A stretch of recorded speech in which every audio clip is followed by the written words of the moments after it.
What is up, guys? It's Doodoo Poker here, back for another video. Today we are going to be talking about how continuation bet frequencies change if our opponent never donk leads. We're going to look at two spots, but first we need to look at MDA for this formation.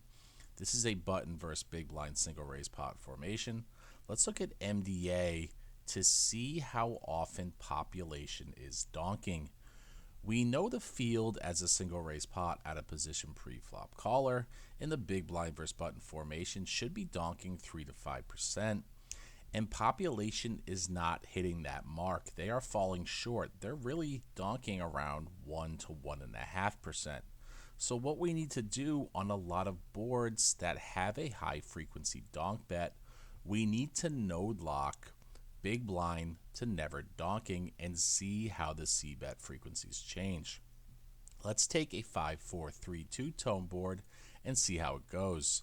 So in this spot, we're on the button, we raise 2.5x, small blind folds, and the big blind calls. The flop comes 5 of hearts, 4 of hearts, 3 of diamonds. We know in theory that big blind should be donking over 41% of the time. But population is not doing this.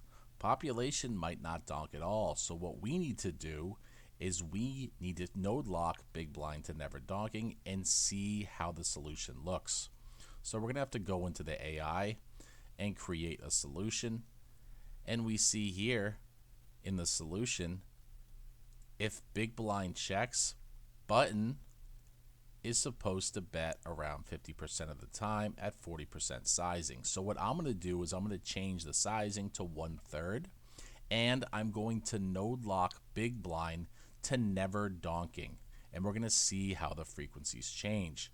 We see here button bets around 50% of the time, but if I change this to 1/3 and I change big blind to never donking, now that 50% drops all the way down to, let's see what it says, 27.8%. So now we have much less c-bet frequency. It's very important to do this because players are not finding the 41% donks on the flop, so we want to be much more passive on this 5-4-3 two-tone board. Let's look at another board. Let's look at a 6-6-5 6-5-5 two-tone.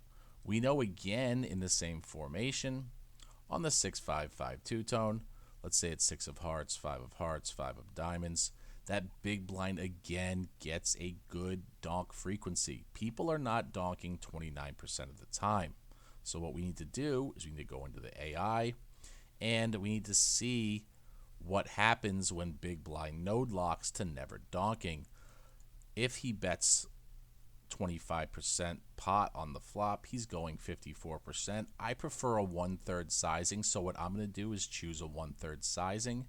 I'm going to see how often my opponent bets once I node lock big blind to never donking. So in the initial sim, he was c-betting around 45-50%. Now, when the big blind is node locked to never donking, the button drops down to 40%. So we see a significant drop. It goes from 54 all the way down to 40. So it's important to understand that because population is under donking, as we see in MDA, because the population is not donking as much as theory, we need to node lock big blind to donking less or sometimes not at all, depending on the player. In these sims, I put 0%, but you can play around with it and see what you are comfortable with. But it's important to understand that our c-bet strategy changes drastically. In the 5-4-3 sim, it went from 52.7% to 27.9%. In the 6-5-5 two-tone sim, it went from 53.4 to between 38 and 40, depending on sizing. So you're seeing drastic differences. We need to make up for this in game and be more passive on these donk heavy boards. If you enjoy this type of content, please give me a like, please give me a subscribe. New video every single day, 9 a.m. Eastern Standard Time, and I will see you guys in the next video. Take care.